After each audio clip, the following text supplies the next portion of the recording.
The seaplane skimmed across the turquoise water, lifting sprays of sunlight that danced like diamonds.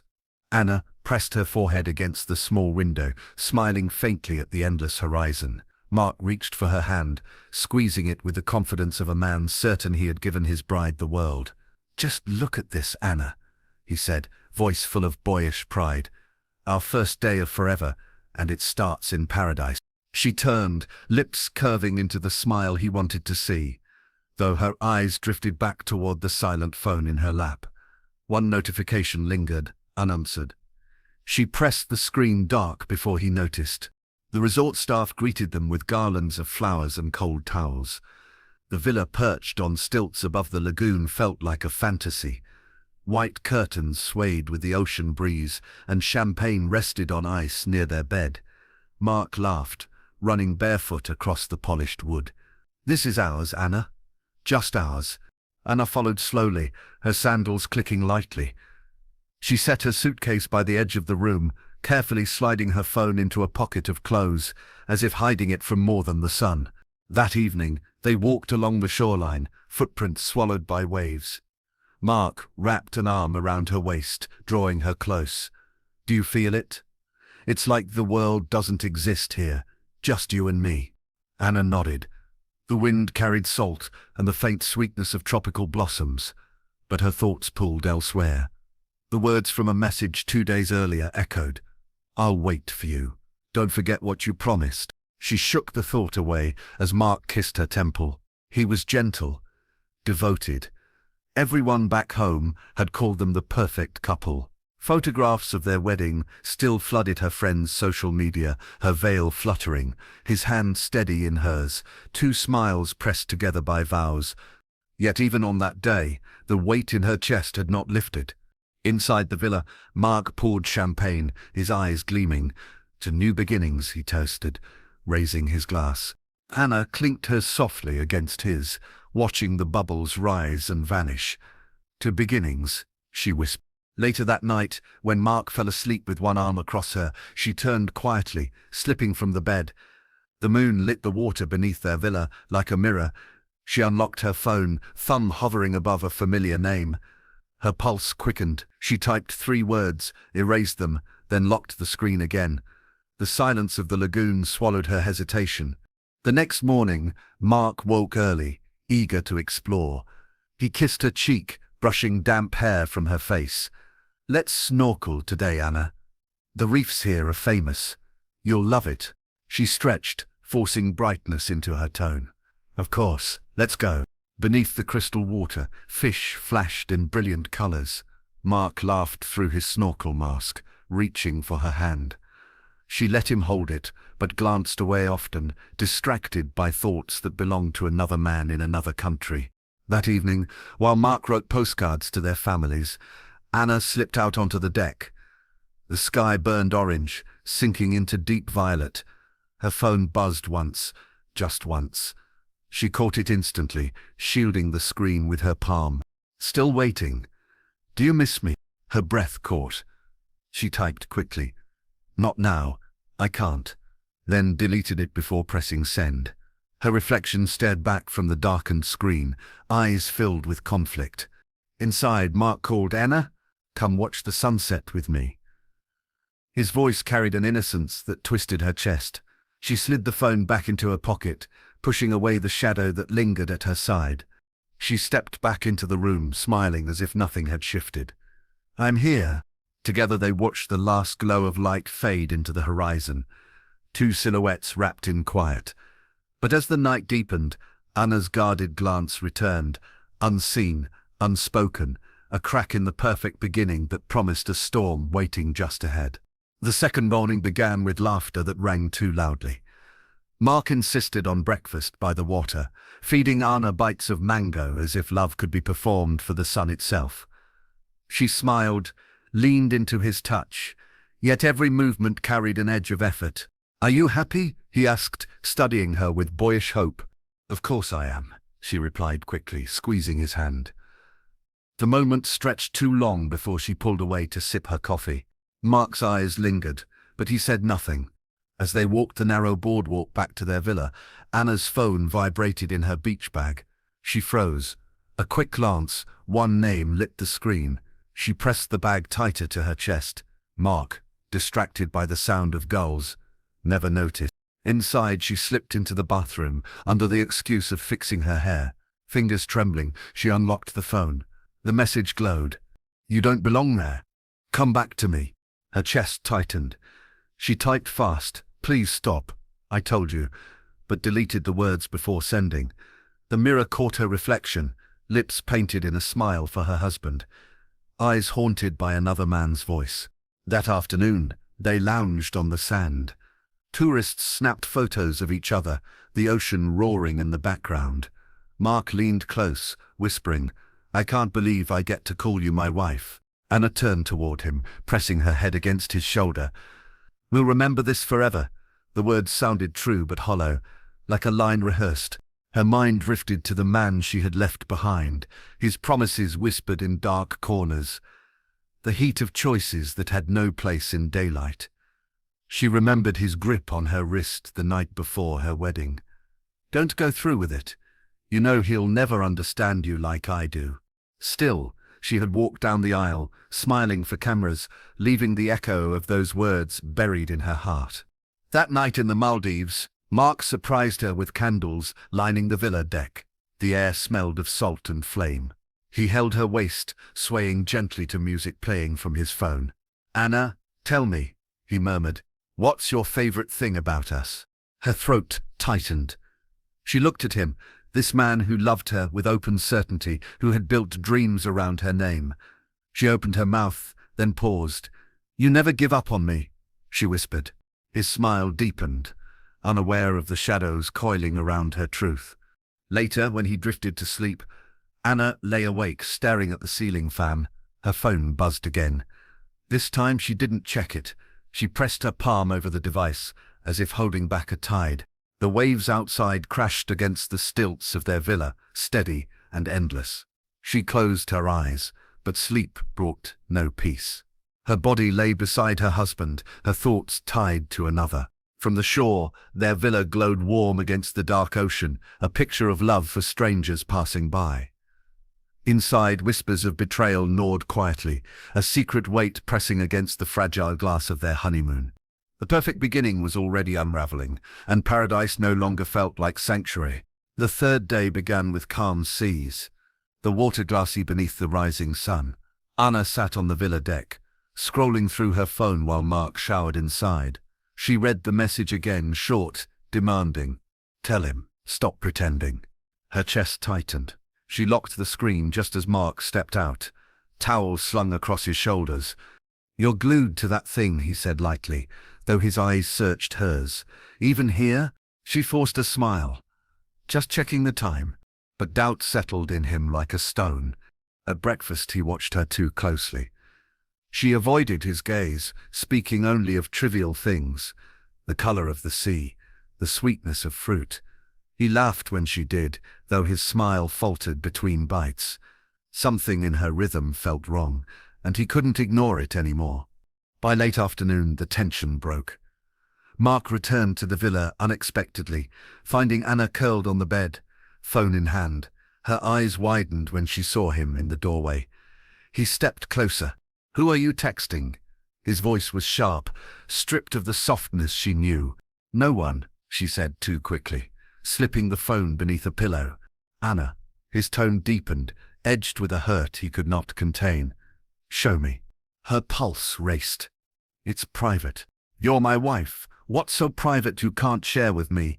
The silence between them screamed louder than words. Finally, Mark lunged, grabbing the pillow. Anna gasped, clutching his wrist, but the phone slipped into his hand before she could stop him. One glance at the screen changed everything. A single thread of messages, intimate, unmistakable. Mark's chest heaved as if the air had turned poisonous. "Who is he?" His voice cracked, trembling with fury and grief. Tears welled in her eyes. "Mark, please." "Who?" She swallowed hard, lips quivering. "Someone I should have left behind." His face twisted, disbelief battling rage. "On our honeymoon? You're writing to him here? After everything?" Anna reached for him, desperate. I didn't mean for it to be like this. I wanted to love you. I tried. He shoved her hand away, pacing the room like a caged animal. You tried? You married me as a test run? Her sob broke the air. It's not that simple. Mark slammed his fist against the wooden frame of the bed, making her flinch. Then explain it to me, Anna. Make me understand. But no words came, only the sound of waves crashing below their villa, steady and merciless. The argument stretched into silence. Mark dropped onto a chair, burying his face in his hands. Anna stood frozen, trembling, her phone still glowing with the unfinished message. The evening passed without reconciliation. They dined in near silence, plates half touched. Resort staff noticed the absence of laughter that had once filled their table. Their smiles no longer looked like newlyweds, but like strangers balancing on the edge of collapse. Later that night, Mark lay awake beside her, eyes fixed on the ceiling. Anna's back was turned, her breathing uneven. Between them, trust lay shattered like broken glass, sharp, impossible to ignore. And though no words were spoken, the mask had cracked. What once seemed like paradise now felt like a prison, with both of them trapped inside.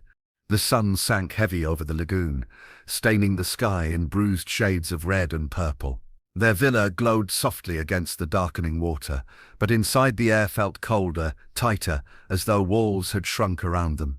Anna sat at the edge of the bed, fingers twisting the hem of her dress. Mark stood near the balcony, staring into the ocean as if it might offer him answers. Neither spoke for a long time. Finally, his voice broke the silence. How long? Her throat tightened. Months. His shoulders stiffened. He turned slowly, eyes raw, searching. Before the wedding? Anna nodded faintly. Mark exhaled, as though punched in the chest. You looked me in the eye, Anna. You promised me forever. And all the while, his voice cracked, dropping into a whisper. You already belonged to someone else. Tears slipped down her cheeks. I thought it would end. I thought if I married you, it would go away. He stepped forward, anguish sharpening his tone. But it didn't, did it? You brought him here, into our honeymoon, into our marriage bed. She flinched. I didn't mean... Don't say you didn't mean it. His shout echoed off the glass doors. You chose him every time you answered, every time you let him stay in your head. Anna rose, trembling. Please, lower your voice. The neighbors will hear. Let them, Mark spat. Let the whole world hear how my wife made a fool of me. She crossed the room, gripping his arm. I never wanted to hurt you. His eyes burned as he pulled away. Then why do I feel like I'm bleeding? The argument splintered into silence again. The only sound was the relentless tide slapping against the stilts below. Hours passed in fractured stillness. Mark sat slumped in a chair, staring at the floor. Anna paced, her phone clutched tightly in her hand. She considered dialing the number she knew by heart, but the thought of Mark seeing froze her fingers. Near midnight, their neighbors, an older couple in the villa next door, heard muffled voices rising, then fading. A crash followed, then nothing. Inside, Mark's face glistened with sweat. He had cornered Anna near the balcony, his breath ragged.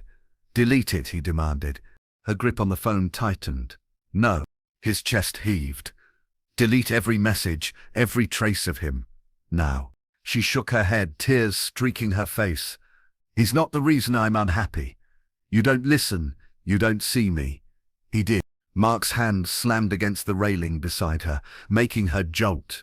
I see you. I've always seen you. But you gave my place away. For a moment, they just stared at each other, breath heavy, rage and despair colliding in the humid air. Then silence. The neighbors heard nothing more. When dawn painted the horizon in pale gold, Anna's body floated gently in the lagoon, her white nightdress blooming around her like a shroud. The water rocked her as if mocking the stillness in her chest. Mark stood on the deck, gripping the railing until his knuckles turned white. His face was pale, his eyes wide with something between shock and emptiness. When staff rushed to the scene, he stammered. It was an accident. She slipped. His voice broke, thin as paper. But even in those first frantic moments, details didn't align. Bruises marked Anna's arms. The balcony doors bore scratches where fingers had clutched. And though the ocean washed her gently to shore, the night before carried an echo, raised voices, a slam, and then silence. Paradise had become a crime scene. The resort that once felt like heaven now buzzed with police tape and hushed whispers. Guests gathered in corners, glancing toward the lagoon where divers had carried Anna's body to shore. Paradise had soured into spectacle. Mark sat on a chair inside the villa, head in his hands, repeating the same words to the Maldivian officers. It was an accident. She slipped. She fell. His voice quivered, hollow. But investigators were not convinced. Her body bore bruises too deliberate to be from water alone. Her phone, recovered from the nightstand, unlocked a door Mark hadn't closed. Dozens of messages told a different story. A man named Daniel, his words scattered between longing and demands. I'll wait forever. Don't let him cage you. Leave after the honeymoon. We can start over. Detectives exchanged looks. The narrative of a perfect bride dissolved, replaced with the reality of a woman torn between two men. Mark was questioned again. Who is Daniel? He stared blankly. I don't know any Daniel. They pressed further. Your wife was planning to leave you. The words struck him like a blow. His jaw tightened, eyes darting away. That's not true. She loved me. But even the staff whispered differently. One waiter recalled seeing Anna on the deck late at night, phone pressed to her ear, voice hushed but trembling. Another remembered Mark storming back from the beach alone after an argument. Small cracks in their paradise widened into suspicion. Back in London, detectives reached out to Anna's friends. One finally admitted she had known. She told me she wasn't sure about marrying Mark. She said there was someone else, someone she couldn't forget. But she wanted to do the right thing. The pieces began to fit. Anna had carried her secret affair into her new life, torn between loyalty and passion. And in the Maldives, the fragile balance snapped. Daniel himself was contacted. His tone over the phone was defensive, tinged with desperation. I loved her.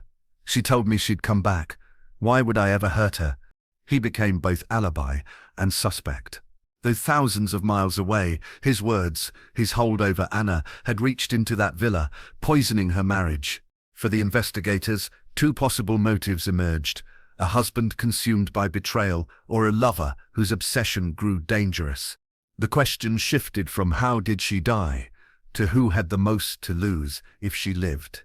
As Anna's coffin was prepared for the flight home, Mark's face remained frozen in grief. Yet behind the sorrow, suspicion lingered like a shadow. The hidden lover was no longer a whisper. It was the center of everything. The Maldivian police interrogation room was small, its walls bare except for a single fan humming overhead. Mark sat stiffly in the chair, his wedding ring gleaming under the harsh fluorescent light. Across from him, an investigator leaned forward, eyes sharp.